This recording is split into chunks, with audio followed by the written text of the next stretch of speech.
अकबर बाबर वक्फ पर बाबा बागेश्वर का बड़ा बयान सामने आया है। औरंगजेब या बाबर नहीं, छत्रपति शिवाजी महान है।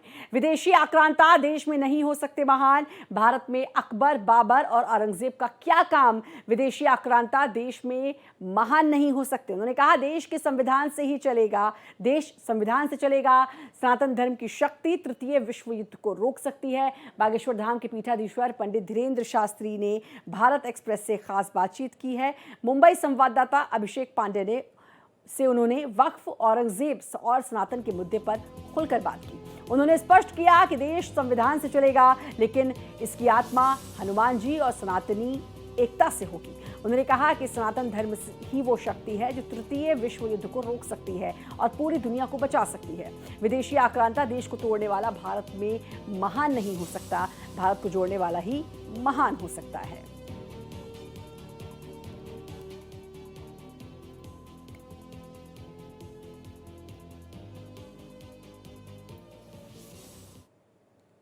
हमारे साथ बागेश्वर धाम के पीठाधीश्वर धीरेन्द्र कृष्ण शास्त्री हैं। तमाम सारे सवालों के जवाब उनसे जानेंगे। आज यहाँ पर एक दूसरा प्रतिरूप बन रहा है, इससे कितना खासकर दक्षिण भारत के लोगों को फायदा होगा जो बागेश्वर धाम तक नहीं पहुँच पा रहे? पहली बात तो भारत हमारा सनातनीय संस्कृति के मठों से हमारा सनातन सिंचित है और मठों के कारण आस्था स्थिर है, मठों के कारण व्यवस्था स्थिर है। तो अब आज जगतगुरु शंकराचार्य ने जिस परंपरा को चलाया उसी का एक प्रतिस्वरूप यहाँ पर बागेश्वर बालाजी की अनुकंपा से बागेश्वर बालाजी का पदार्पण हो रहा है, प्राण प्रतिष्ठा समारोह है। और इससे संपूर्ण भारत के जो इस मुंबई, महाराष्ट्र, दक्षिण क्षेत्र के जितने भी बागेश्वर धाम के अनुयायी हैं, श्रद्धालु हैं, उन सब के लिए एक तो यहाँ सानिध्यता मिलेगी, बालाजी के दर्शन भी मिलेंगे।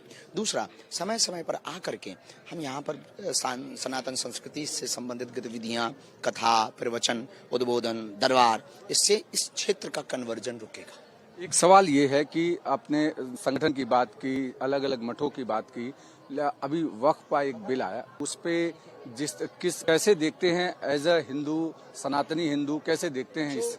जो भी वक्फ बोर्ड के लिए अभी जो संविधान में पास संशोधन हुआ, बिल पास हुआ, महामहिम राष्ट्रपति महोदया ने जिस पर लास्ट मोहर लगाई, बहुत उचित, सटीक। देश समानता का है और समानता के देश में असमानता क्यों? वक्फ बोर्ड की अगर बात की जाए तो पाकिस्तान में भी हिंदू हैं बिल्कुल, और वहाँ अल्पसंख्यक हैं, पर वहाँ हिंदू बोर्ड नहीं है। तो फिर भारत में वक्फ बोर्ड क्यों है?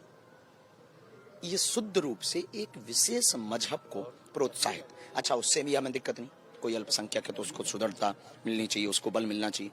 लेकिन सबसे बड़ी बात ये थी उसमें कि किसी भी जमीन पर कब्जा, और अमीर मुसलमान अमीर हो रहे थे, गरीब मुसलमान गरीब हो रहा, तो गरीब मुसलमानों की जीत हुई है। खास करके अभी महाकुंभ लगा, महाकुंभ के क्षेत्र को भी वहां पर जैसे इन्होंने दावा पेश कर दिया कि महाकुंभ तो सनातन पहले आया था, कि ये अब लोग सवाल देखो, सनातन है वृक्ष और वृक्ष से सब शाखाएं उत्पन्न, सीधी सी बात। एक सवाल, आज महाराष्ट्र सरकार ने एक मंत्री हैं, उन्होंने एक महाराष्ट्र सरकार को पत्र लिखा, मुख्यमंत्री को, और कहा कि औरंगजेब इस देश के लिए आदर्श नहीं हो सकता है, और जहां जहां उसने नाम बदले हैं, जहां औरंगजेब की कब्र है वहां पर खुलताबाद को नाम बदलकर वहां पर रत्नपुर कर दिया जाए, जो कि पहले था। इससे कैसे समझते हैं कि पूरे देश भर में जहां नाम परिवर्तित हो रहे हैं? देखिए, औरंगजेब इस देश का हीरो नहीं है, इस देश के लिए विलन है। तोड़ने वाला कभी भी नायक नहीं हो सकता है, जोड़ने वाला नायक हो सकता है। औरंगजेब ने तोड़ने का काम किया, बनाए होंगे 2 मंदिर, पर कोई थप्पड़ लगा करके सॉरी बोले तो इसको सॉरी नहीं कहा जाएगा, इसको हमें नहीं लगता कि क्षमा किया जाना चाहिए। औरंगजेब इस देश का नायक नहीं है, इस देश के नायक छत्रपति वीर शिवाजी, छत्रपति वीर संभाजी, और इस देश के नायक रानी लक्ष्मीबाई।